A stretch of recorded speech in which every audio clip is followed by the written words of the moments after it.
Est-ce que vous avez des objections sur le PV du dernier conseil? Ah.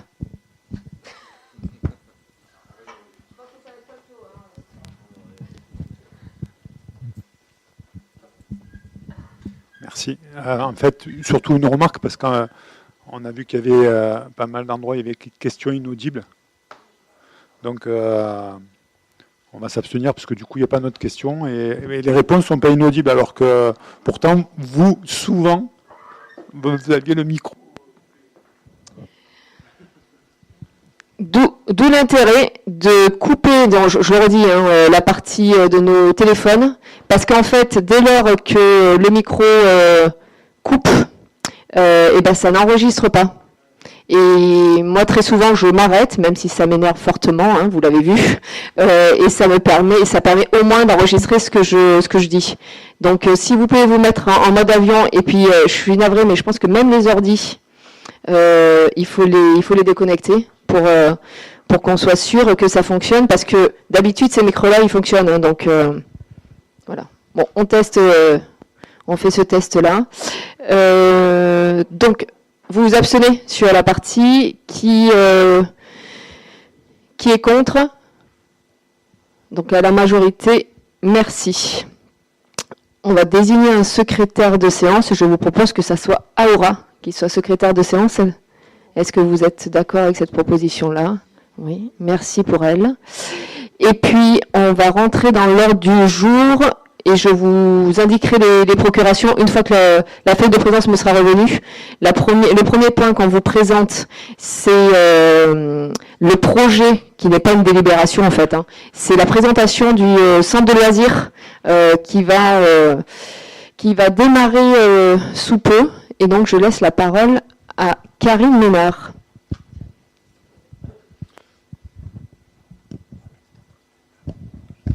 Bonsoir. Donc,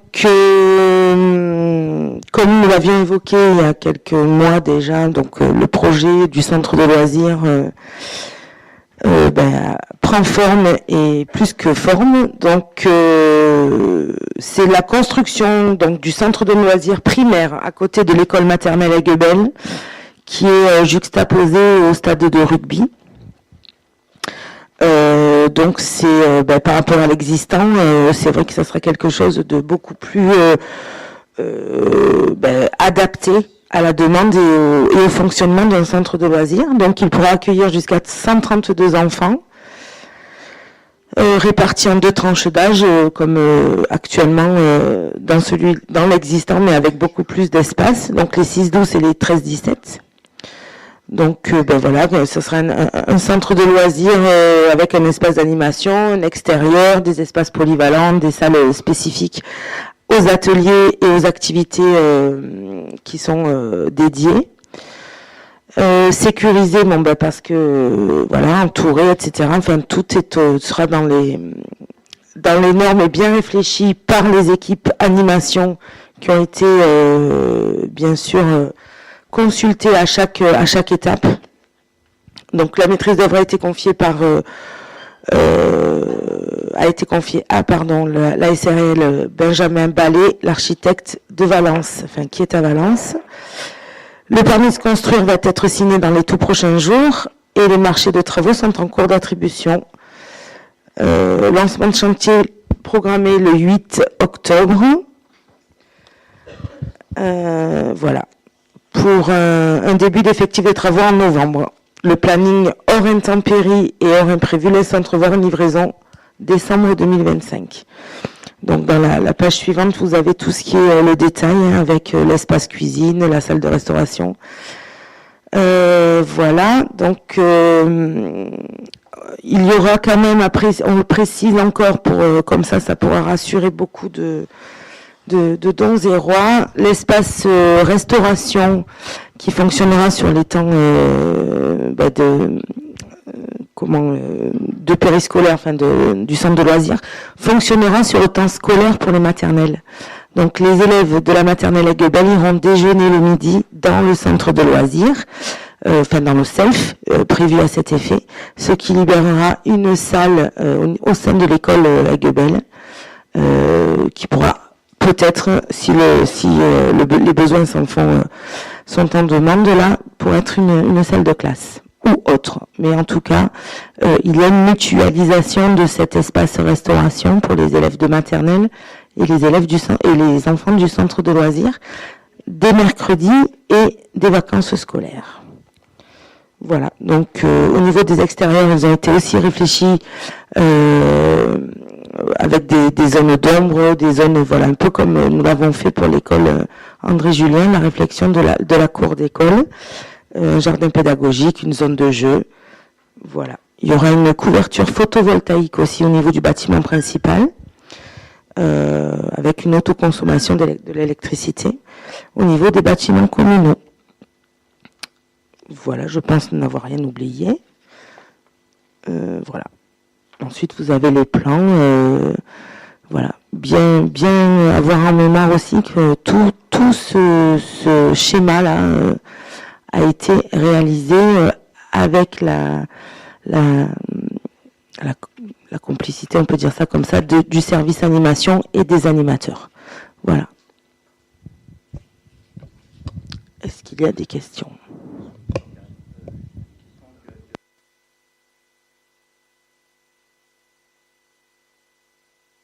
Ça marche. Oui, donc Karine, tu as parlé des débuts des travaux 8 octobre, voire novembre. Non, j'ai mal compris là. Parce que l'attribution des entreprises n'est pas encore effective. Et... Non, il va y avoir donc la réunion de lancement de chantier est programmée le 8 octobre. Voilà, prochain pour un début effectif des travaux en novembre. Si, mais les marchés, donc le permis de construire va être signé dans les prochains jours et les marchés de travaux sont en cours d'attribution. Mais ils sont tous pour l'instant, ils sont tous attribués. Voilà.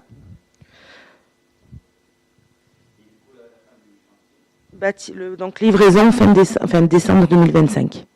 Si pas d'intempéries, si pas de... Voilà. Il faut que toutes les conditions soient réunies. Micro.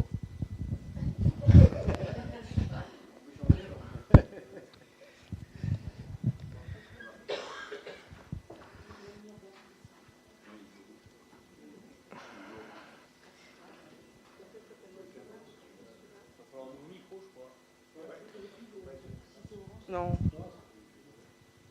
Il faut rester appuyé.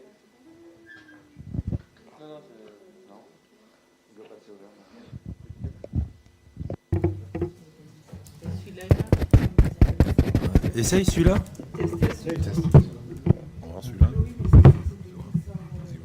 Ah, il marche. Ah, ça va bien. Tiens, tu en fais cadeau. Ça marche, ouais. Oui, la surface de cette centre de loisirs et aussi la surface extérieure. Ça veut dire ça, est-ce que ça va prendre au niveau du jeu de boules, donc les arbres qui sont au jeu de boules vont être coupés, non, je sais pas ça. Ouais, c'est pour ça. Voilà. Les arbres sont conservés. Tous les arbres, autant que possible, sont conservés.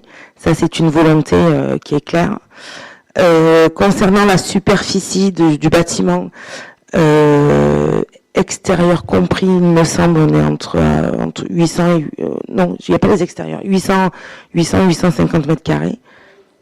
Avec l'extérieur, voilà. Donc, par exemple, pour info, on aura une salle de restauration de 132 mètres carrés. Ensuite, qu'est-ce que j'ai une salle commune de 142 mètres carrés. Le hall d'accueil qui fera 36 mètres carrés. Donc, ça veut dire que les enfants pourront déposer leurs affaires. Enfin, voilà. Il y aura une vraie circulation et une aisance dans les salles pour pouvoir avoir des activités de qualité. Autre chose, donc sur l'extérieur, au point de vue parking, comment ça va se passer avec la halle des sports?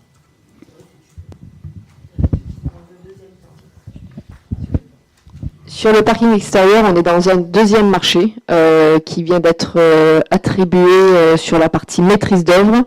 Et donc, il a été bien réfléchi pour conserver le maximum de place nécessaire L'avantage que l'on a, c'est qu'on est quand même sur des publics qui ne viennent pas au même moment. Donc, ça sera vraiment un espace qui sera mutualisé. Et aujourd'hui, on est sur 62 places actuellement hein, de l'Halle des Sports. Demain, dans le projet qu'on est en train de travailler, on sera à 80 places sur cette partie-là. Donc, il faut bien que les gens se projettent avec le fait qu'il n'y aura plus la partie boule vient en fait par rapport à l'espace centre de loisirs. Donc, le centre de loisirs prend très peu d'espace sur le parking actuel. Une autre question, c'est juste pendant la phase des travaux, comment ça va se passer au niveau du parking? Pendant la phase des travaux, c'est exactement le parking actuel et ça fonctionne. Ouais.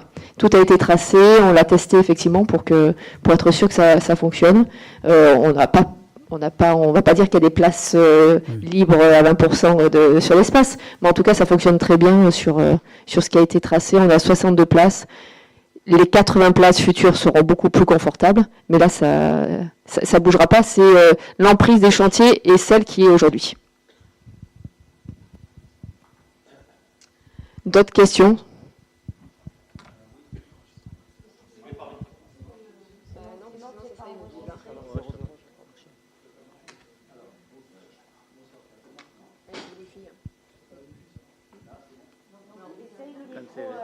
Non, mais sinon, attends. Je vais parler fort. Merci. Oui, on va y arriver. Sinon, la soirée va être longue. Hein. Non, juste Karine, parce que j'ai plus les montants en tête, est-ce que tu peux nous rappeler le coût du projet?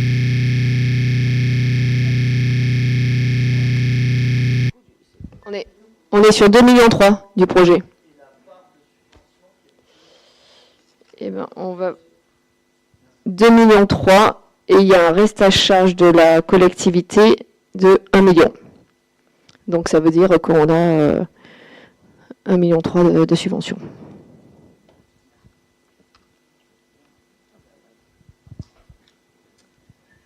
D'autres questions? Non, pas de questions. Eh ben, je vous propose qu'on rentre dans le vif du sujet sur les délibérations qui sont à l'ordre du jour. Juste avant, donc on rentre dans les délibérations. Mounir Arabe a donné procuration à Noël Fargier. Sylvie Marquet a donné procuration à Patrick Scotto. Claude Jeanne, mais qui a pu arriver à temps, et là, donc c'est bon. Alain Di Paola, qui est Chloé, a donné procuration à Lucas Verrier. Carole à Hicham Margoum. Mathilde à Héloïse Manser. Laurence à moi-même, et puis Dominique Führer à Aura Roche. Donc, premier point à l'ordre du jour, c'est le rapport d'activité de la communauté de communes Drôme Sud Provence. Je pense que vous avez eu le temps de le lire. Il a été présenté en conseil communautaire la semaine dernière, qui met un peu en avant en fait les différents projets, l'organisation de la communauté de communes sur l'année 2023. Est-ce que vous avez des questions particulières sur ce rapport d'activité? Pas de questions. Qui est contre? Qui s'abstient? Unanimité. Merci. Comment? Oui, ça revient. Et je donne la parole à Hicham sur la partie déchets. Merci. Bonsoir à tous. Ma note est là. Donc on va essayer de faire d'une pierre deux coups pour valider le rapport CIP et CCDSP. Donc quelques chiffres pour le CIP. Donc Drôme Sud Provence, à partir de 2010, on était à 23 388 tonnes. Et aujourd'hui, en 2023, on est passé à 28 064 tonnes, donc une évolution de 20% en 13 ans. Donc ça, c'est pour la partie CIP. Donc c'est CIP, je rappelle, c'est le syndicat des Portes de Provence, le syndicat qui s'occupe de la partie traitement. Et voilà, pour petite info, je sais pas s'il y en a qui ont été présents, l'inauguration du CIPROVAL qui a commencé à traiter les déchets à partir de un petit moment, enfin il y a un mois, et l'inauguration était le 9 septembre. Au niveau CCDSP,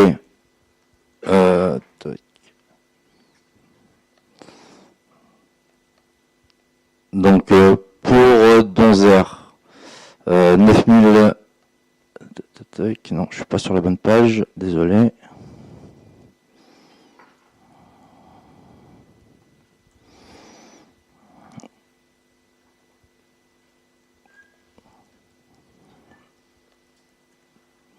Je vais essayer de ne pas vous assommer avec les chiffres, je vais vraiment aller droit au but.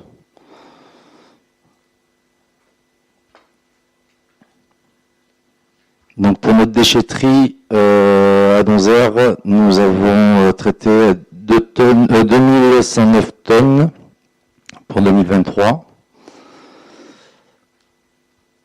Et là, je cherche mes matériaux, les OM. J'y arrive pas.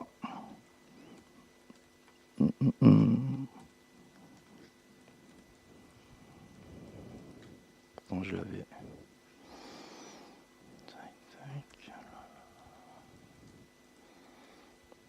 Moi, j'imagine que vous avez tous lu le rapport.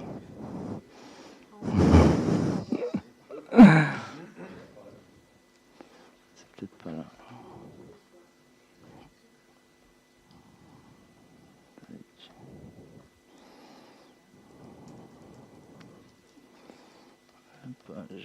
Elle est où?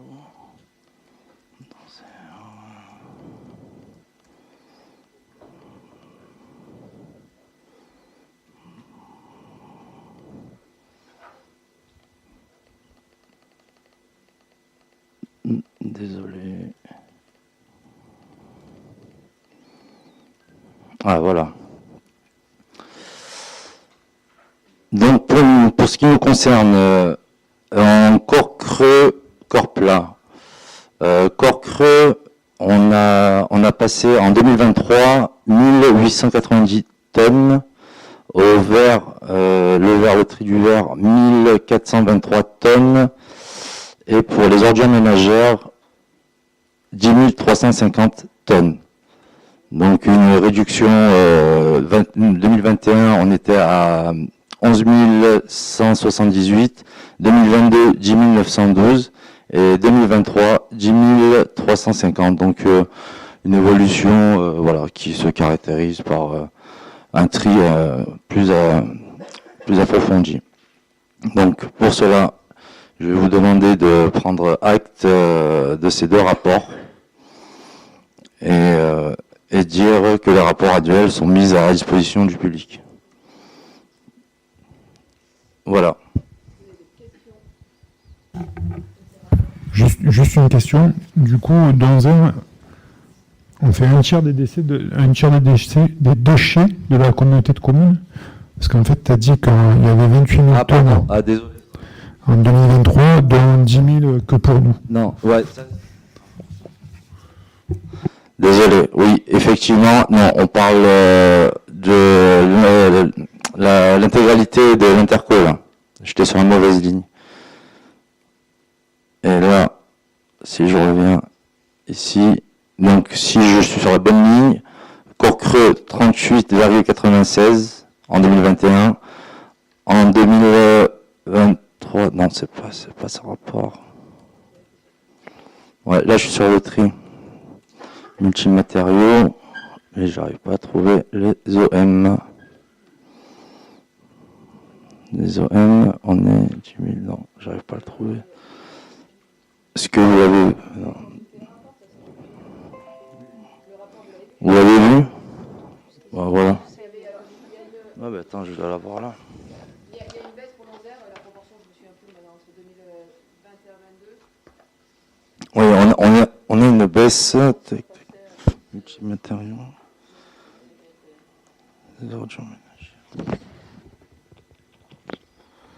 Bon, de toute manière, c'est pour prendre acte des rapports de la CCDSP. Donc voilà, c'est juste pour prendre acte.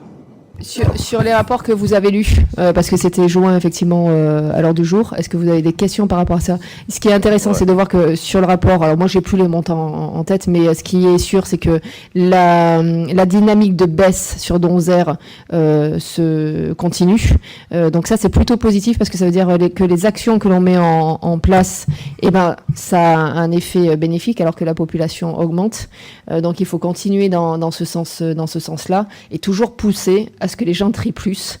Moi, je suis assez étonnée, effectivement, quand on va chez les uns, chez les autres. Il y a encore pas mal, il y a une latitude assez intéressante de progression dans ce sens-là, même auprès de nos familles. Donc, je pense qu'autour de nous, collectivement, on peut avoir ce discours de tri qui est important. Vous l'avez vu cette année, il y a eu il y a des composteurs qui ont été continués, qui ont été mis en place. Alors là, on est sur 2024, mais on vient d'avoir un composteur partagé qui a été mis en place domaine Sarcé de Sutière. Et puis, il y a les caisses. Alors ça, c'est tout nouveau. C'est arrivé vendredi, je crois. Les bennes à carton que l'on retrouve sur l'aire de repos et le site des Guebels, de la chocolaterie des Guebels. Donc pour les gens qui n'ont pas la capacité d'aller à la déchetterie, ils pourront aller sur ces 2 points pour jeter leur carton. Et tout ça fait baisser aussi le tonnage de nos ordures ménagères. Voilà, est-ce que vous avez des questions à la lecture du rapport? Pas de questions. Je vous propose de prendre acte. Certains sont contre, s'abstiennent, on prend acte. C'est tout. Merci beaucoup. Sur la partie de l'eau et de l'assainissement, je donne la parole à Karine. On te fait passer.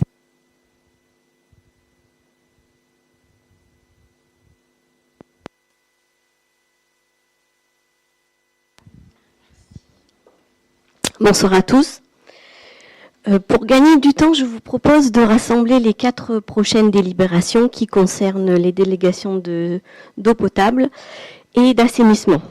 Donc, pour mémoire, notre délégataire est toujours Veolia depuis le 1er février 2015. Le délégataire doit fournir chaque année un rapport annuel, d'une part, sur le prix et la qualité du service public de l'eau potable, et d'autre part, sur le prix et la qualité de service public de l'assainissement. Ces rapports permettent d'informer les usagers. Le délégataire doit également fournir chaque année un rapport annuel sur l'eau et l'assainissement contenant une partie technique et une partie financière rendant compte de l'activité au cours du dernier exercice clos, ici 2023. Ces rapports étaient joints à la note de synthèse. Concernant l'assainissement non collectif, le SPANC, le rapport est établi par la communauté de communes. Donc le rapport était aussi joint à la note de synthèse. Donc le conseil municipal est invité à adopter les 2 rapports sur le prix et la qualité des services publics eau potable et assainissement, donner acte de la présentation des 2 rapports annuels du délégataire des services publics eau potable et assainissement établis par Veolia Eau, donner acte de la présentation du rapport annuel du service public de l'assainissement non collectif établi par la communauté de communes, dire que les rapports annuels seront mis à disposition du public et mis en ligne sur le site Eau-France, dire que les 2 rapports seront transmis aux services préfectoraux et dire que les indicateurs seront publiés sur les 6PA. 6PA étant le système d'information sur les services publics eau et assainissement. Est-ce qu'il y a des questions sur ces rapports? Une question que je vous pose entre la 4 et la 6. On ne donne pas acte sur la 4. C'est-à-dire le rapport sur la 6. Sur la 6, c'est marqué adopter, donner acte, dire et dire et dire. Sur la 4, c'est marqué parce adopter. Parce qu'il y a le donner D'accord. acte pour le SPANC. D'accord, c'est juste pour ça. Oui.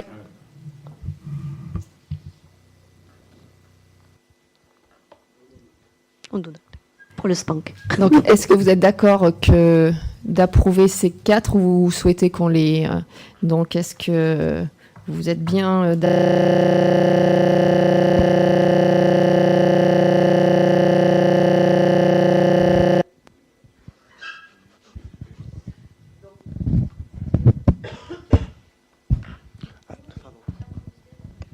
Alors, donc on prend acte qui est contre, qui s'abstient, unanimité. Merci pour les 4 délibérations. Toujours Karine.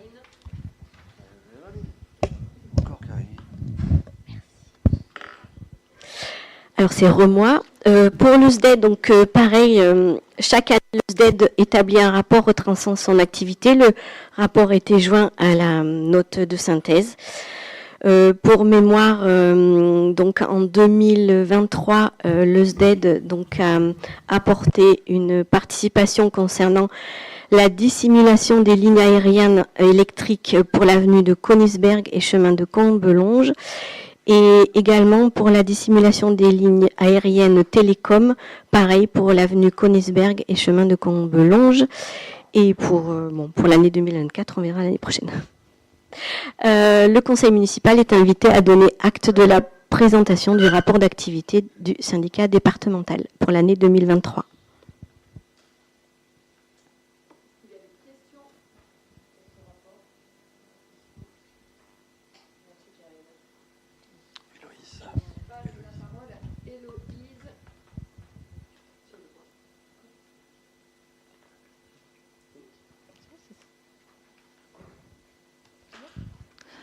Bonsoir à tous. Donc la première délibération est sur la maquette du pont de Robinet avec l'acceptation en don de la maquette. Considérant que l'association Rhône Source de Vie, représentée par M. René Salard, président, souhaite léguer à la ville de Donzère une maquette du pont de Robinet réalisée en 2010 par M. Robert Porcel en pierre du Gard de dimension de 3 mètres de long par 0,90 mètres de large sur 1,60 m de haut, pesant environ 100 kg, et représentant fidèlement l'ouvrage ainsi qu'un panneau d'information, considérant que le don de la maquette est assorti des conditions suivantes. Conserver la maquette dans un endroit approprié qui sera déterminé ultérieurement. Ne pas céder, vendre, prêter ou disposer de la maquette à un tiers sans l'accord préalable et écrit de l'association. Mettre en valeur la maquette dans des lieux accessibles au public dès que possible, permettant ainsi de contribuer à la sensibilisation et à l'information sur l'histoire du pont de Robinet. Considérant que le conseil municipal est compétent pour statuer sur l'acceptation des dons et legs grévés de charges faits à la commune, le conseil municipal est invité à accepter le don de la maquette du pont de Robinet par l'association Rhône Source de Vie, représentée par M. René Salard avec les charges y afférents. Autoriser Madame le maire ou en cas d'empêchement un adjoint au maire à effectuer toute démarche consécutive à cette décision et à signer au nom et pour le compte de la commune toute pièce de nature administrative, technique ou financière nécessaire à l'exécution de la présente délibération. Est-ce qu'il y a des questions ? C'est indiqué dans la délibération, il faut qu'on trouve le lieu.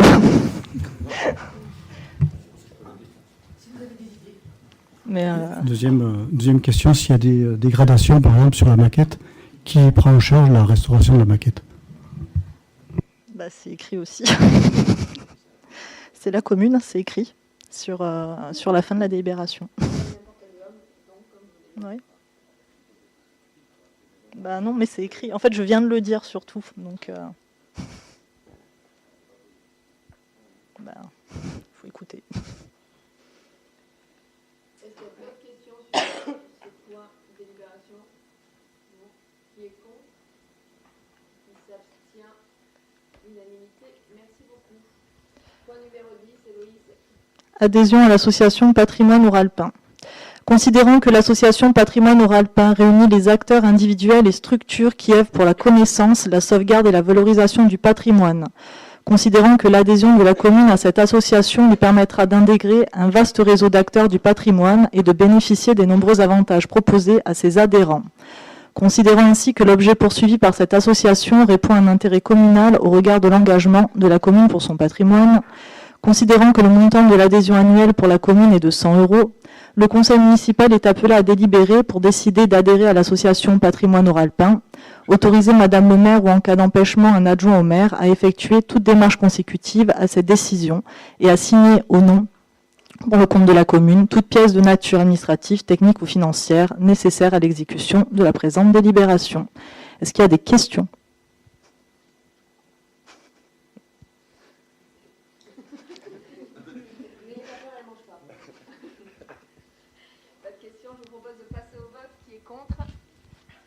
Qui s'abstient? Unanimité. Merci. Point numéro 11. Je vais donner à Christophe Le micro, je crois que ça sera relativement rapide. Si, ça, vas-y. 1, 2. Ça marche. Trop tard. Trop tard. Bonsoir tout le monde. Donc, le sujet, c'est d'adhérer à la CANUT, qui est la centrale d'achat spécialisée dans le domaine du numérique et des télécoms. Donc, c'est pour avoir des prix préférentiels dans tout ce qui est achat numérique. En fait, on est déjà adhérent à Numériane, qui s'occupe de la gestion et du support de toutes les écoles publiques et privées d'Onzère. Et ce matin, au niveau du conseil syndical de Numériane, ils adhèrent eux-mêmes déjà à la centrale CANUT. Donc, du coup, on est forcément aussi bénéficiaire de cette centrale d'achat. Ce qui nous évite à nous, d'Onzère, d'adhérer directement à la CANUT. On y est forcément adhérent via Numériane. Donc le point est obsolète puisqu'on est déjà adhérent. Mais je l'ai appris que ce matin, parce que j'étais en réunion en Numériane. C'était un projet qui était à l'ordre du jour depuis quelques temps qu'ils ont discuté, mais ça a été voté ce matin.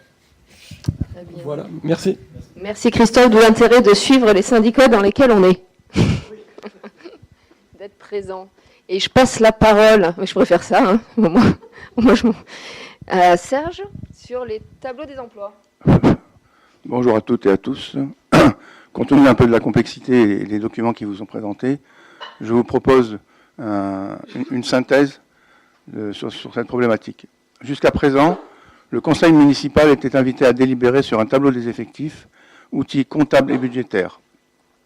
Le tableau des effectifs renvoie au tableau d'état du personnel, qui est obligatoirement annexé chaque année au budget et au compte administratif.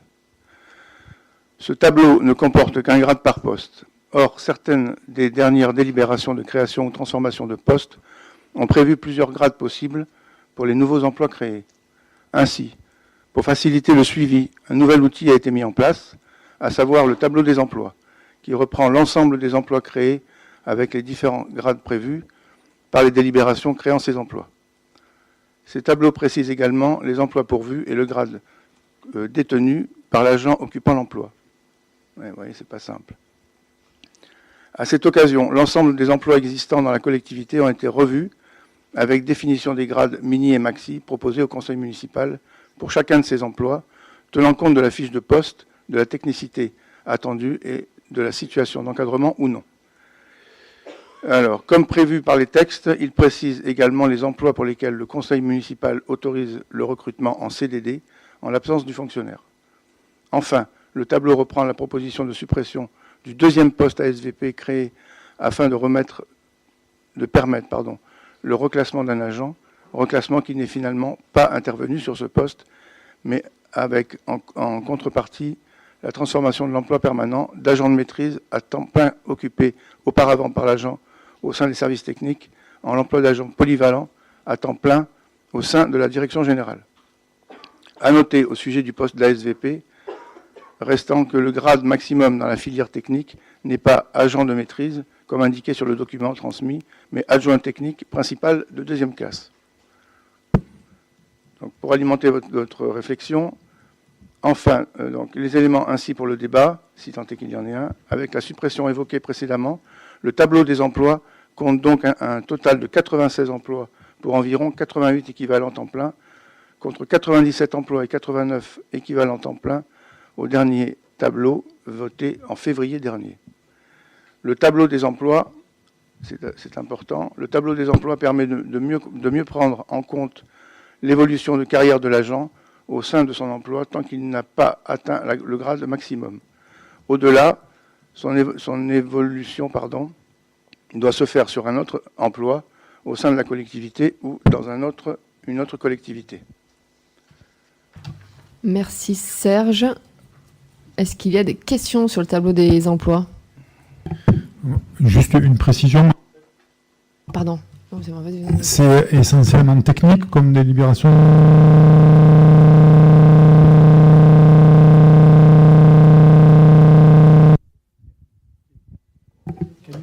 Non. Du coup,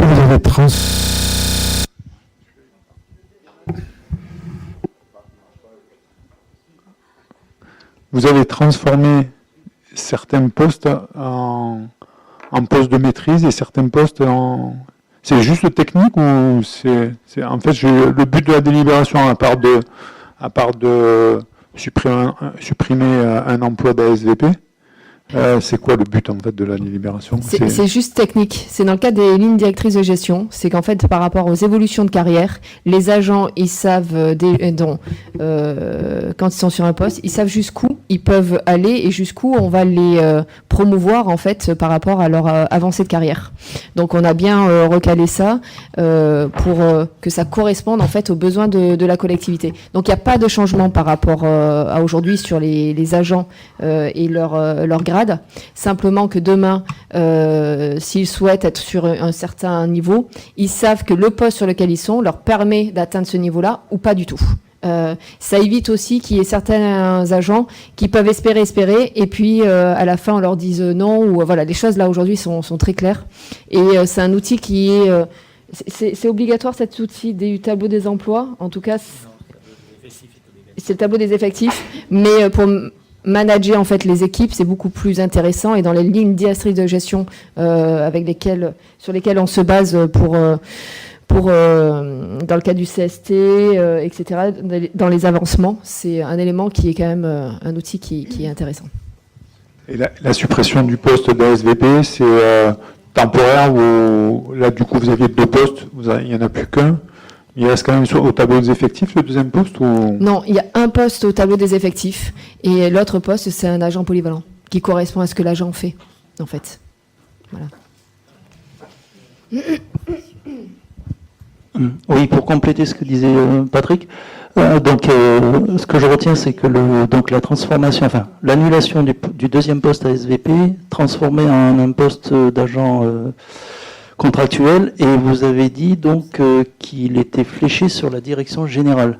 Est-ce que c'est exact ou est-ce que c'est quelqu'un qui peut intervenir dans toutes les filières? En fait, ça n'a rien à voir, la filière n'a rien à voir avec l'endroit où il est dans l'organigramme. Cette personne-là, c'est un agent support. Dans l'organigramme, il est dans la direction générale et après, sur ses missions, il est en renfort sur les différents services de la collectivité. D'autres questions? Pas d'autres? Je vous propose de soumettre au vote. Qui est contre? Qui s'abstient? Donc ça fait 7 abstentions. Majorité, merci. Serge, si vous voulez reprendre.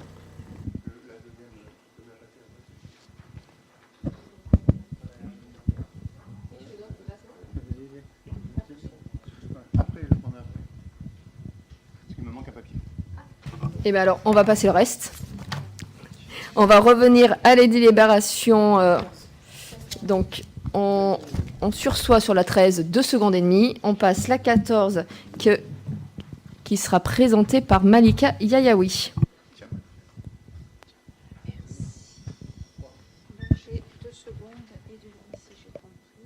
Alors, bonsoir à toutes et à tous. Alors, je vais présenter la délibération qui concerne l'acquisition d'un local commercial, place du Champ de Mars. Alors, dans le cadre de l'appel à projet centre-villes et villages du département de la Drôme, qui a été approuvé par la délibération du conseil municipal du 27 juin 2022, nous avons travaillé sur l'amélioration du commerce en centre-ville, et pour cela, la SCI Palo Alto, qui est représentée par monsieur et madame Berlizo, a mis en vente un bien situé sur la place du Champ de Mars. Il s'agit là d'un local commercial de 92 mètres carrés situé en plein cœur de ville, donc sur la place du Champ de Mars, d'une contenance de 193 mètres carrés, terrasse comprise. Donc, considérant que ce local pourrait accueillir un nouveau commerçant, ce bien qui a été mis en vente, la commune a fait une offre d'achat pour un prix de 153 000 € TTC. Donc le conseil municipal est invité à approuver l'acquisition de l'ensemble de ce bien, plus d'engager les crédits nécessaires pour pouvoir l'acquérir. Est-ce qu'il y a des questions? Merci Malika. Malika, il faut que tu fasses passer ton micro. Ah, pardon. Les chaises musicales. Alors, je ne me rappelle plus exactement du prix de l'achat du... Attendez, vous ne savez pas quoi, ce que je vais dire. De l'achat du PMU, enfin du bâtiment où il y a le PMU, là. Mais il nous semble un peu cher ce local par rapport à l'achat de la maison. Enfin, je crois que vous aviez acheté, la mairie avait acheté le PMU plus le local derrière, plus je crois toute la maison en fait. Parce que là, le prix. C'était le tellement du PMU, hein, dont la propriétaire qui vendait, et c'était 175 000 si ma mémoire est bonne. Donc 175 000, il y avait le PMU, le local derrière, plus au-dessus. Tout est loué à la même personne. Voilà. Ouais. Et là, pour le coup, quand on voit, au prorata, quand on voit le prix, là, on trouve que ce local, même s'il y a des poutres apparentes qui sont jolies, mais 193 mètres carrés, 150 et quelques mille euros, ça nous paraît un petit peu cher.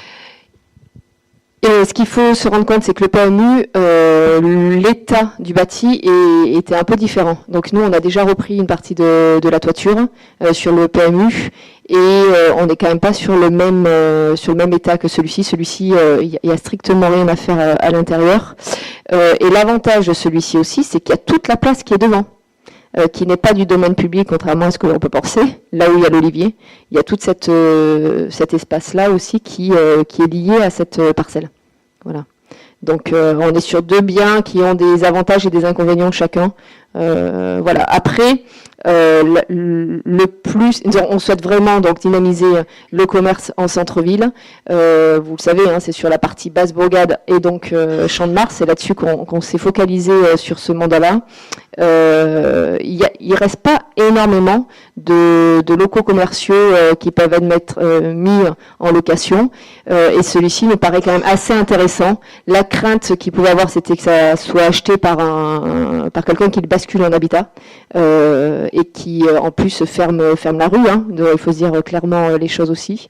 Et là, ça permettra de dynamiser et de rapporter un commerce supplémentaire sur la place du Champ de Mars. Le local est quand même assez intéressant avec cette partie voûtée, etc.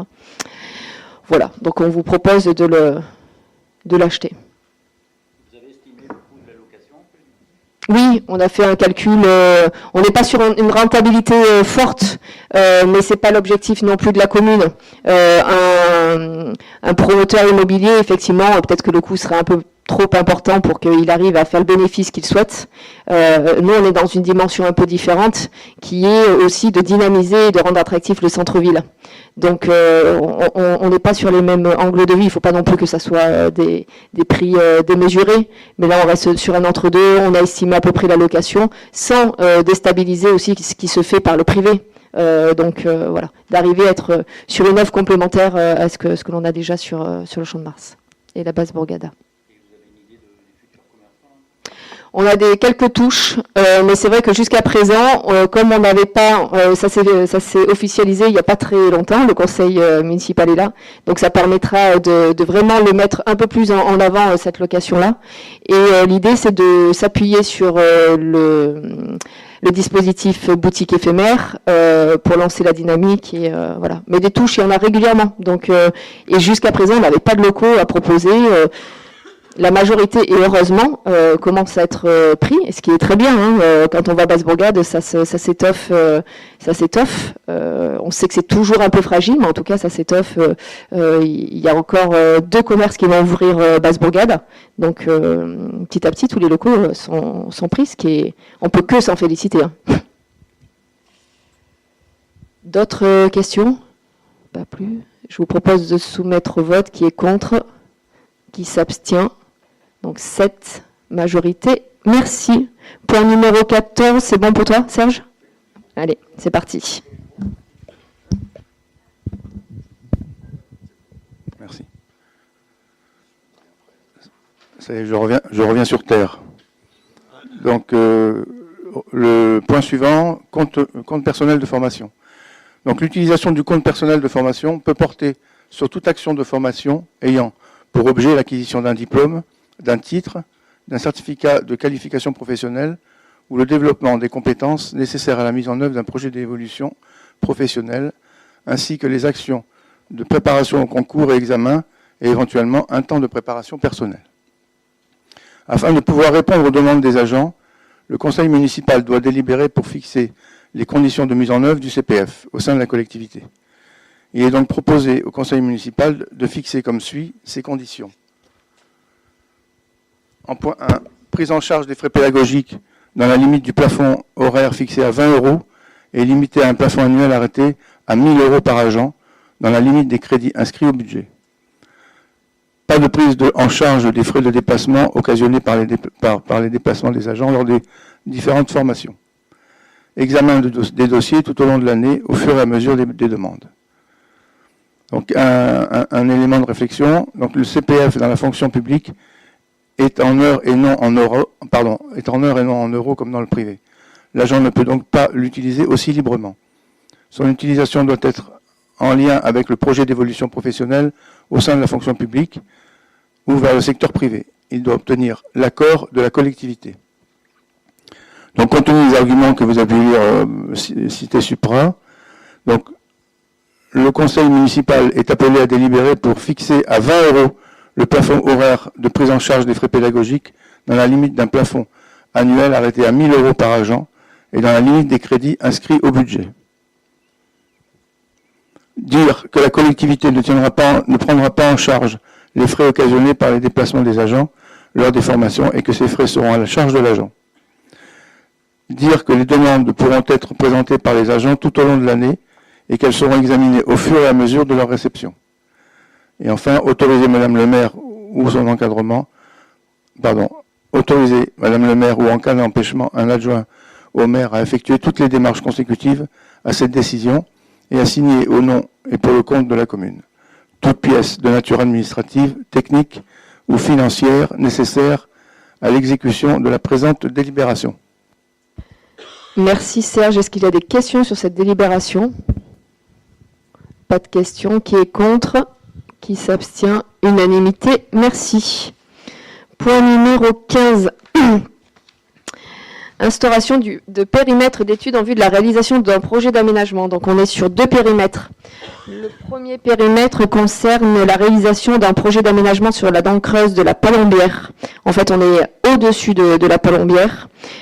Aujourd'hui, le PLU propose un projet d'aménagement sur les parcelles que je vais vous indiquer, les 849, 383, 382, 380, 380, 379, 378, 377, 746. On vous propose de mettre en place un projet un périmètre d'études en vue des évolutions qu'il pourrait avoir dans le futur PLU que nous sommes en train de travailler. Donc ça, c'est pour un premier périmètre d'études. Et le second périmètre d'études concerne la parcelle qui est zone d'égresse, les parcelles 303, 50, 49, 48, 47. Également, ces projets d'études-là, ces deux projets d'études permettent de pouvoir aux propriétaires de réaliser des projets, mais cela permet à la collectivité de pouvoir avoir un échange et une discussion avec ces propriétaires-là pour être sûr de ne pas se gréver sur des considérations à venir. Le PLU que nous avons aujourd'hui, il est de 2012. Les enjeux d'aujourd'hui ne sont plus exactement ceux de 2012. Et on a aussi des nouveaux éléments qui arrivent aujourd'hui qui n'étaient pas prévus dans le PLU de 2012. Et donc le fait que ça soit pas prévu ne limite pas certaines opérations. Donc on vous propose de mettre en place ces deux périmètres de projet sur ces deux secteurs. Est-ce que vous avez des questions ? Oui, déjà, une demande avant la question. Est-ce que on pourrait scinder en deux le vote? Parce qu'il y en a, alors autant pour le second, c'est dans la zone artisanale, on va dire. Donc là, on n'a pas d'objection particulière. En revanche, sur la première, donc il y a un projet d'étude, hein, vous avez dit, mais est-ce que c'est quel type d'étude? On est un petit peu inquiet de la localisation, à vrai dire. Parce qu'elle est en surplomb d'habitations qui sont en dessous. Donc je pense qu'en l'occurrence, les études de sol, je pense que les habitants qui sont juste en dessous doivent être un petit peu inquiets parce qu'il y a déjà un petit peu le terrain bouge normalement. Hein. Donc, des études de sol pour voir si, avec un ensemble de maisons, les travaux, etc., il n'y a pas un risque pour ceux qui sont juste en dessous. Voilà. En fait, cette délibération est exactement pour ça. Aujourd'hui, si vous prenez le PLU, vous avez un lotisseur qui a l'adhésion des différents propriétaires, parce qu'il n'y a pas qu'un propriétaire, qui rachète toutes ces parcelles-là, il peut faire un projet de lotissement sans prendre en considération effectivement tous les dévers, etc. qu'il y a.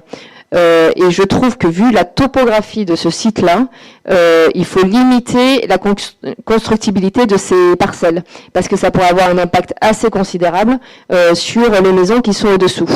Donc le fait de mettre en place ce périmètre d'études, c'est pas nous qui allons l'étudier.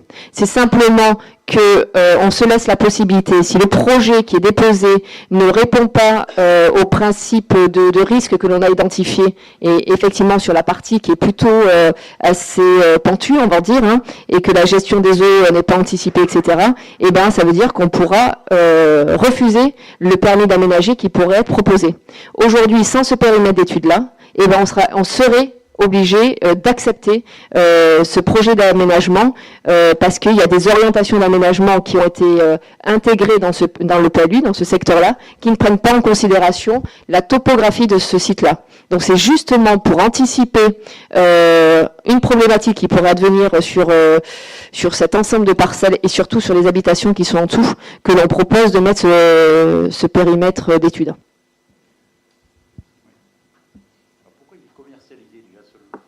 Mais c'est très simple en fait. Les gens les promoteurs, ils regardent le PLU, ils regardent ce qui est construit, pas construit. Ils voient qu'il y a des poches qui sont pas construites. Ils regardent si ils peuvent construire sur ces poches-là. Et puis ils regardent le PLU, les prescriptions du PLU, et puis ils y vont quoi. Et si dans les prescriptions du PLU, c'est pas assez limitant, où ça prend pas assez en considération la topographie du site, etc., eh ben, ils peuvent optimiser au maximum. On a vu d'autres projets sur la commune, et pas que sur la commune, où en fait, pour maintenir les dévers, ils font des grands murs de soutènement, merci, ils coupent tous les arbres, ils font des grands murs de soutènement pour optimiser en plus leurs parcelles, sans gestion des eaux pluviales, etc. Donc voilà, un PLU, ça se fait. Et puis, on peut se rendre compte qu'au fur et à mesure, il y a peut-être des choses sur lesquelles on n'aurait pas dû faire comme ça. Nous, on lance la révision du PLU, on va essayer de le faire correctement, mais c'est possible aussi que après nos successeurs nous disent « Oula, mais vous aviez pas bien pensé ça ». Bon, là, on se rend compte de la problématique qu'il peut y avoir sur cet espace-là. On préfère mettre cette délibération en place, comme ça, on se donne un outil supplémentaire pour que s'il y a un projet, non pas qu'on dise « Non, on veut pas du projet », mais de travailler avec eux en disant peut-être que les parties des parcelles qui sont vraiment en haut, il n'y a aucun souci, mais par contre, la partie qui est en dévers, là, vous ne touchez pas. Donc, c'est pas normal qu'ils commercialisent avant. Mais ils n'ont pas commercialisé aujourd'hui. Hein. Non, sincèrement, alors pas à ma connaissance, mais en tout cas, on n'a reçu aucune demande d'autorisation d'urbanisme là-dessus. On sent que ça réfléchit autour, et c'est pour ça que les propriétaires, une bonne partie des propriétaires sont au courant justement de cette délibération. On leur a expliqué mais je suis pas sûre que ça commercialise. En tout cas, moi j'avais vu passer. Hein. Comment ? Non, on n'est pas sur les orchidées. Là, on est vraiment sur la Palombière. C'est sur la route de Châteauneuf. Ouais. Est-ce que vous avez d'autres questions ? Je vous propose qu'on soumette au vote. Donc, on s'est parlé de délibération. Donc, sur la délibération concernant le secteur de la Palombière, qui est contre ? Qui s'abstient ? 7. Majorité, merci. Donc, sur la délibération concernant chemin du Plantas. Ouais. Ah oui, pour la deuxième partie, du coup, il y a des entreprises particulières où, pareil, vous avez été saisi par des... En fait, pour être très transparent, on a été saisi par le propriétaire qui veut faire un champ au sol de photovoltaïque. Aujourd'hui, on en a déjà discuté dans cette instance-là, avec la zéro artificialisation nette, il faut quand même qu'on fasse attention de ne pas se gréver du foncier.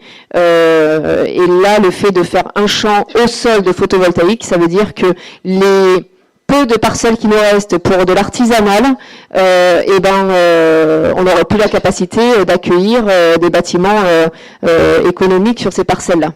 Donc on a poussé un petit peu le propriétaire à réfléchir à potentiellement créer des hangars avec du photovoltaïque qui peut lui servir effectivement pour produire de l'énergie, parce qu'on comprend bien les enjeux énergétiques qui sont en jeu, mais par contre on ne peut pas gréver la commune de milliers de mètres carrés sur des centrales au sol. Donc voilà pourquoi on met en place ce projet-là.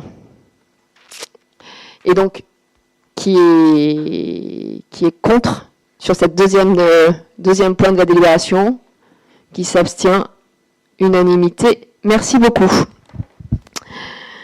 Et comme on parle d'énergie renouvelable, vous savez qu'on avait passé en délibération il y a quelque temps la définition de la zone d'accélération pour l'implantation d'installations terrestres de production d'énergie renouvelable sur le périmètre de la commune. Donc on avait délibéré au sein du conseil municipal. Il y a eu une enquête publique, si je ne dis pas de bêtises, qui a été une consultation publique.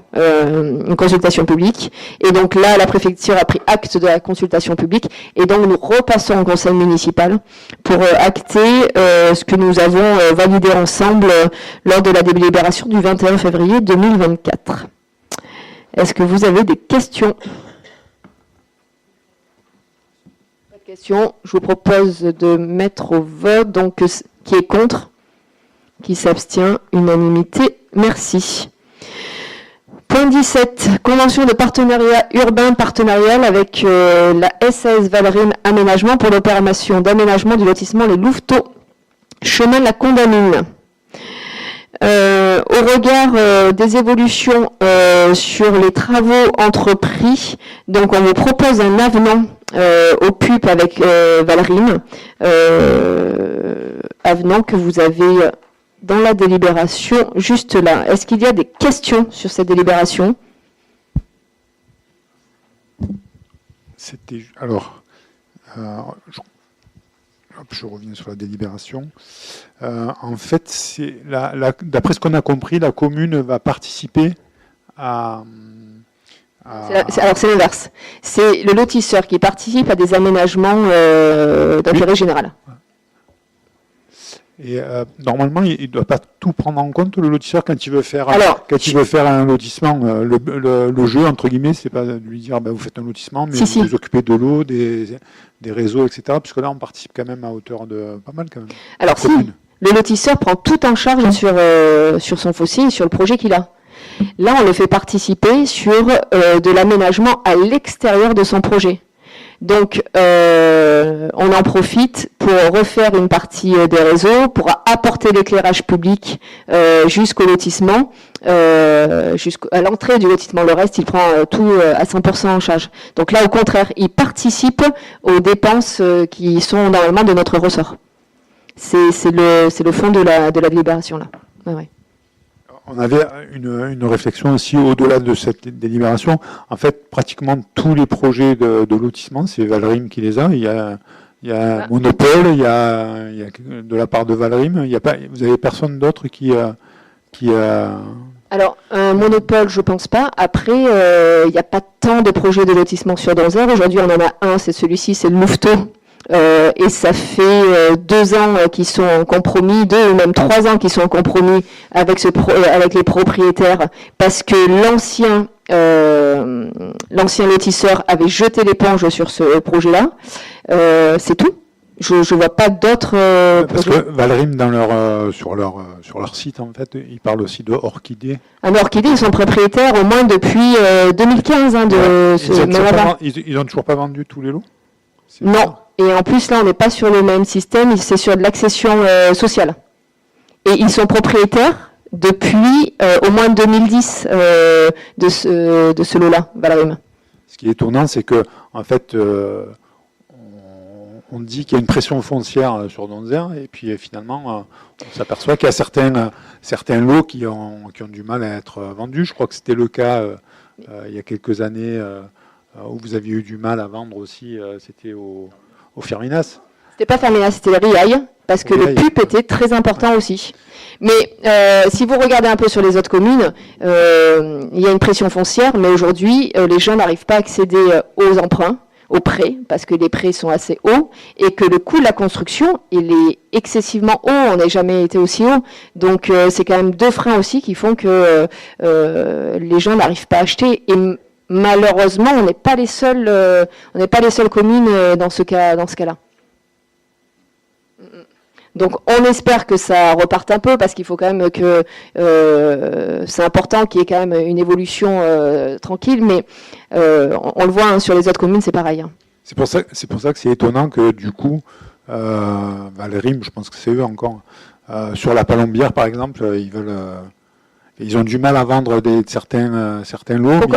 Pourquoi c'est Valrim sur la Palombière? De toute façon, c'est ah non, il n'y a pas que hein, dans le secteur. Hein. Non.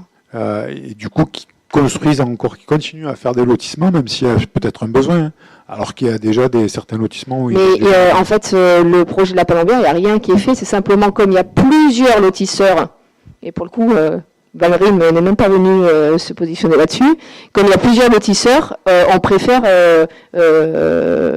ne pas créer de désordre comme on a pu le voir par le passé. Mais il y a aujourd'hui, en lotissement d'ouvert, il n'y a que celui du Louveteau hein, qui est aussi avancé que ça. Est-ce que vous avez d'autres questions? Est-ce qu'il y a sur les Louveteaux, est-ce qu'il y a des ventes déjà de parcelles qui ont été faites? Ils avaient des réservations. Il y avait quelques réservations. Parce que je veux dire, engager une somme assez importante, je veux dire... On n'engagera rien tant qu'eux, ils n'ont pas engagé. C'est pas écrit, là. Ah non, mais ça, alors par contre, on peut rajouter, hein, sans problème. Non, mais nous, on ne va pas engager des sommes avant qu'eux, ils commencent. Ça, c'est clair. Et on le sait bien, c'est pour ça qu'on attend de savoir quand est-ce qu'ils commencent les travaux, ce qui nous permettra, nous, de lancer les marchés. Mais tant qu'ils n'ont pas commencé les travaux, on ne lance aucun marché. Hein. Oui. Ça, on pourrait l'écrire sur la délibération. Ah, mais on peut, oui, bien sûr. Mais même, je pense que dans la convention, c'est noté. C'est noté dans la convention. Donc, on le vérifiera, et si ça y est pas, mais bien sûr. Non, on va pas être... c'est pas la peine. On soumet au vote. Qui est contre? Qui s'abstient? Unanimité. Merci. Point numéro 18, Hicham. Merci. Acquisition de la parcelle B 2778 dans le cadre de l'aménagement d'un point d'apport volontaire rue Victor Hugo.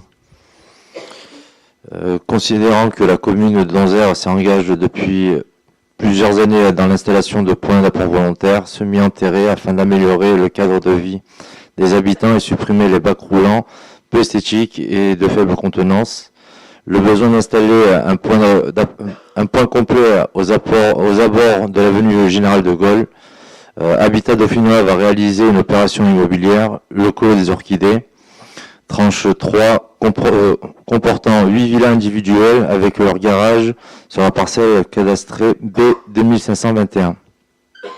Cette opération va générer des flux supplémentaires dans la zone déjà tendue, comportant entre autres la tranche 1 et 2 de l'opération le Clos des Orchidées. La commune Habitat Dauphinois a consenti à céder à l'euro symbolique une portion de la parcelle B 2521 d'une superficie de 199 m² afin d'installer un PAV complet pour les besoins des habitants du quartier. La commune prendra à sa charge des frais d'acte notarié. L'acquisition de la parcelle cadastre B 2778, division de la parcelle B 2521, d'une superficie de 199 m² à l'euro symbolique. Dire que la commune prendra en charge les frais d'acte notarié inhérents à cette acquisition, engage les crédits nécessaires, autoriser Madame le maire ou l'adjoint délégué à l'urbanisme à signer l'acte notarié ainsi que tous les documents afférents à ce dossier.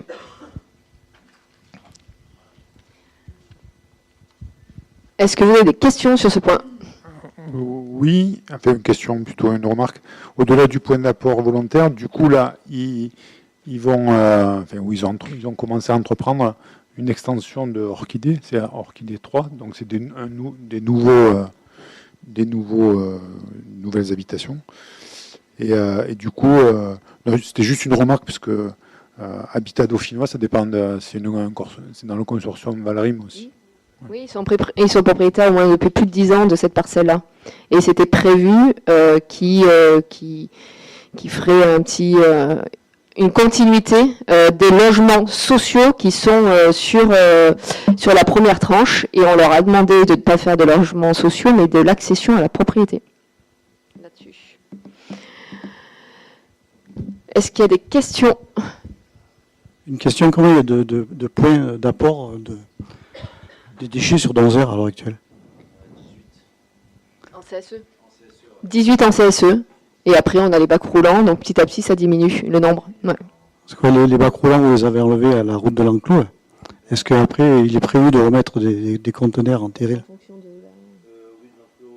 devant chez... On est en train de travailler, du coup on renvoie au niveau d'Edenpêche. Aujourd'hui on renvoie au niveau d'Edenpêche. En fait on est en train de... On évite d'avoir des bacs roulants entre deux apports volontaires. Donc du coup, tous les bacs roulants qui ont des problématiques aujourd'hui, on les supprime au fur et à mesure. Mais un bac enterré, je dirais, est-ce qu'il y en aura un sur la route de l'Enclos? En fait, au vu des tonnages et des poids entre les CSE de l'Enclos et de l'aire de repos, et d'Empêche, il est encore maintenu. On a un projet dessus, on est en train d'y réfléchir. Donc voilà, donc ceux-là, ils ont été supprimés. Par exemple, Olavandin, ça a été supprimé, mais par contre, non, Olavandin, il est encore maintenu. Au Tamaris, il a été supprimé parce qu'il était sur le passage, il y en avait deux, et du coup, c'était toujours un dépotoir.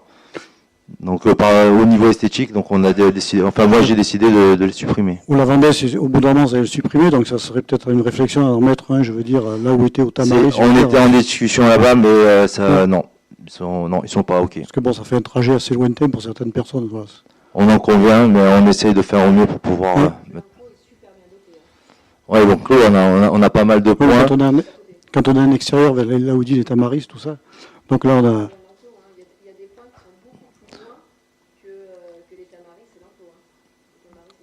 Aujourd'hui, il y a un périmètre de 500 mètres. 500 mètres, donc pour pouvoir aller au premier point volontaire. Donc on est largement inférieur, on est à peu près à 250 mètres du Tamaris à l'Enclos et de Tamaris à Edenpêche. Bon, c'est juste l'information, la remontée des gens qui habitent dans le quartier. Ouais, j'ai même remonté. Tu as même remonté, je dirais, c'est ça. Oui, c'est ce que j'ai dit indirectement. Donc voilà, on avait un travail dessus, ça a été refusé.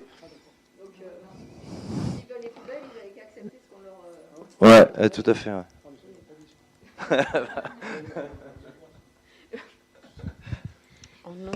Ce qui était proposé sur les Tamaris, c'était qu'on leur mette des CSE, justement, des conteneurs semi-enterrés. Ça a été refusé parce que là, on est sur un foncier qui est privé. Ça a été discuté plusieurs fois avec les équipes, etc. Et à la fin, ça a été refusé. Donc, bon, voilà. Hein. Et puis, on regardera, de toute façon, c'est une histoire... Le périmètre est assez, on est quand même assez proche de l'Enclos et d'Edenpêche, en supprimant Lavandin et Jardin des Halles, parce que ça viendra certainement à un moment, c'est pas d'actualité, mais s'il y a un besoin par rapport au volume nécessaire, et ben c'est des choses qui sont en réflexion, on y travaille, voilà, tranquillement là-dessus.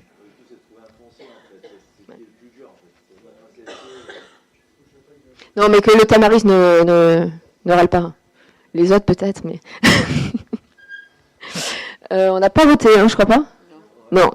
Je vous propose qu'on soumette au vote qui est contre, qui s'abstient, unanimité. Merci. On est au point numéro 19, c'est ça? Convention de partage de fiscalité pour 2024. Et comme tous les ans, on vous propose cette convention de partage de fiscalité avec l'intercommunalité. Et donc, on a une part fixe de 7 069 € et d'une part variable de 32 000 €. Est-ce qu'il y a des questions sur cette délibération? Pas de questions. Qui est contre? Qui s'abstient? Unanimité. Merci. Point numéro 20. Alors, je vous propose qu'on délibère sur le 20 et le 21. En tout cas, je vais vous faire l'explication sur 20 et 21. En fait, l'idée, c'est de faire une reprise de provision pour risques et charges de fonctionnement courant, et puis de créer une provision pour risques et charges de fonctionnement dans le cadre d'un contentieux. Donc, on fait une reprise de 260 000 € sur la première ligne sur le fonctionnement courant pour en fait flécher 260 000 € plutôt dans une provision dans le cadre d'un contentieux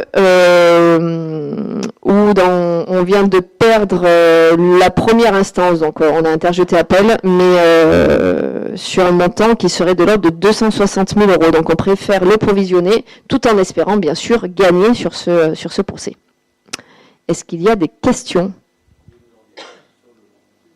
Sur le contentieux, c'est dommage qu'Alain ne soit pas là parce que c'est lui qui le connaît un peu mieux, mais c'est lié à la construction de la halle des sports, où en fait on a un litige avec la société Lifteam, société qui a fait toute la partie charpente, si j'ai pas de bêtises. Le fond des tenants, etc., je les ai pas vraiment en tête, il aurait pu nous dire un peu plus. Mais donc on a perdu en première instance, on espère fortement gagner à l'appel. Mais voilà, on vous tiendra informé. En tout cas, au regard du jugement avec les intérêts moratoires, etc., on arrive à des sommes qui sont quand même pas neutres et on préfère les mettre en provision pour au cas où. Voilà, est-ce qu'il y a des questions? Pas de questions. Qui est contre? Qui s'abstient? 7. Pourquoi vous abstenez si c'est pas... Ah, c'est lié au budget. Non, je pensais que c'était par rapport à la halle des sports. Et donc, à la majorité, merci. Décision modificative numéro 1.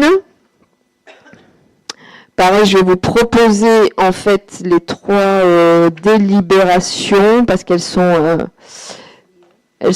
liées. Donc, en tout cas, la première, donc c'est sur le budget principal. C'est des petites régules d'ici la fin de l'année. Donc, on vous propose de mettre 11 000 € en frais d'études, 5 000 € en concessions et droits similaires, en subvention 155 000 €. Donc, vous les avez sur les yeux, je ne vais pas vous le dire, tout vous indiquer. Et il y a je me souviens plus exactement pourquoi c'était. C'était par rapport à quel... Ah oui, c'était par rapport aux aides. Pour en fait, on va sur Route des Alpes. Pour les travaux de la Route des Alpes, où vous savez, on avait décidé d'enflouir toutes les lignes qui étaient Route des Alpes. Donc en fait, c'est pour matérialiser cela dans la délibération, dans le budget 2024, pardon. Et donc, vous le retrouvez autant dans le budget assainissement que dans le budget eau, les 3 DM qu'on vous propose. Est-ce que vous avez des questions? Est-ce qu'on vote les 3 en même temps? Ça vous convient? Qui est contre? Qui s'abstient? 7. Majorité, merci. Et donc... Allez, je passe la parole à Karine sur la DSP.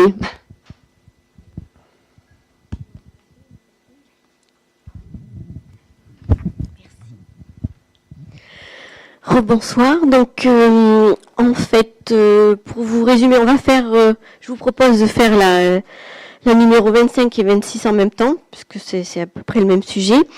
Donc, notre délégataire a un contrat qui a débuté le 1er février 2015 et qui arrive à échéance le 31 janvier 2025. Donc, il convient de lancer une nouvelle procédure de concession qui a été lancée. La date de remise des offres a été prolongée au mois d'octobre, je ne me souviens plus la date, je crois que c'est le 10 octobre, pour avoir plus de chances d'avoir plusieurs participants, on va dire, candidats. En fait, pour être confortable pour les négociations, on a décidé de de reculer de 2 mois l'échéance du présent délégataire. Donc, au lieu d'avoir une échéance au 31 janvier 2025, on propose une échéance au 31 mars 2025, donc d'avoir 2 mois supplémentaires, ce qui a un coût qui représente 1,7% du montant initial du contrat, ce qui correspond tout à fait à ce qui est proposé par le Code des marchés publics. Donc, est-ce qu'il y a des questions ?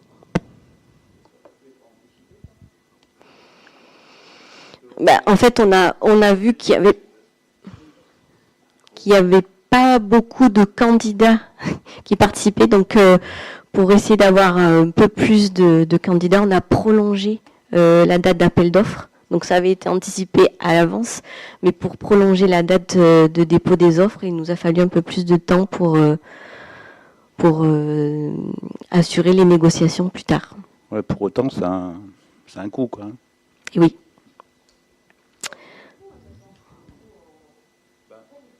Oui, c'est en fait le nouveau va prendre la suite à partir du 1er avril. Donc ça aurait été le même coût. C'est juste que au niveau du contrat engagé, il fallait s'assurer que ça fasse pas plus de 10% du montant initial. C'est pour ça qu'on vous a précisé 1,7%. Ok, merci.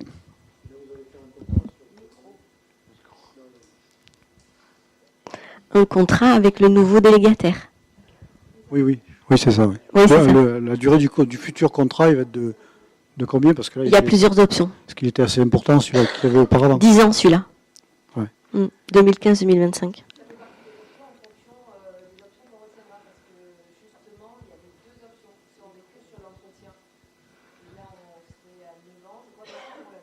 Ouais. Ouais.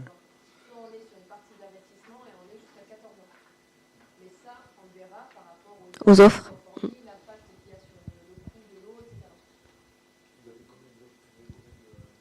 Mais pour l'instant, on attend. La date de remise des offres n'est pas dépassée encore.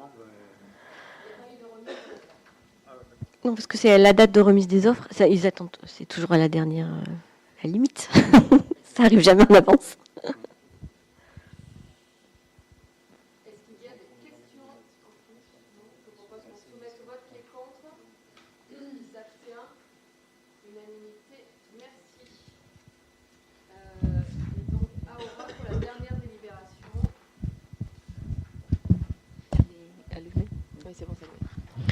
Donc, il s'agit de l'emprunt à hauteur de 100% à Habitado Finnois pour la construction de 4 logements en location-accession dans le cadre, la résidence qui va s'appeler le Clos des Orchidées 3. Donc, vu les articles du Code général des collectivités, le Code civil, et l'offre de financement de la Banque postale et la Convention de garantie d'emprunt, considérant l'offre de financement d'un montant de 755 749 € émise par la Banque postale, le bénéficiaire, et acceptée par Habitado Finnois, l'emprunteur, pour les besoins de financement de la construction de 4 logements individuels avec garage en location, accession, opération, le Clos des Orchidées, et pour laquelle la commune de Donser décide d'apporter son cautionnement pour sûreté de remboursement et ou paiement de toute somme due et ou encourue, par l'emprunteur au titre des obligations garanties. Donc, le conseil municipal est invité à garantir à 100% l'emprunt pour le montant mentionné ci-dessus, autorisé à libérer en cas de besoin des ressources suffisantes pour couvrir les charges du prêt